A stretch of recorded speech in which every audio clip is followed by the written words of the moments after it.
আসসালামু আলাইকুম। দেখতে পাচ্ছেন আমার দুইটা দেশি মুরগি, দুইটার মধ্যে একটা বাচ্চা মুরগি ছিল, মানে নতুন। ওইটা দেখেন এখন ডিম পারবে। তো মনে হচ্ছে আজকে থেকেই ডিম দেওয়া শুরু করবে। কালকে জায়গা ঠিক করছিল, তো দেখেন।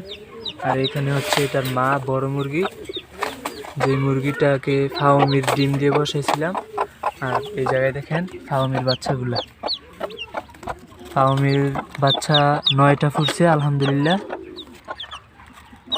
যা ফুটছে তাই আলহামদুলিল্লাহ, আর দরকার নেই। সবাই দোয়া করবেন। আর আমি বাচ্চাগুলাকে আলাদা করে দেওয়া হয়েছে। বাচ্চাগুলাকে কেন আলাদা করলাম? বাচ্চাগুলা এখন থেকে লাইট দিয়ে আমি তাপ দেওয়া শুরু করে দিব। আর মুরগিটা 15 থেকে 20 দিনের মধ্যে আবার ডিম দেওয়া শুরু করবে।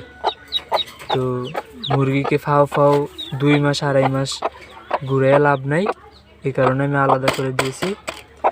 তো বাচ্চাগুলাও এখন একটু রোদে রাখছি, লাইটের নিচে দিয়ে দিব কার্টনের ভিতর। আর দেখেন এদিক দিয়ে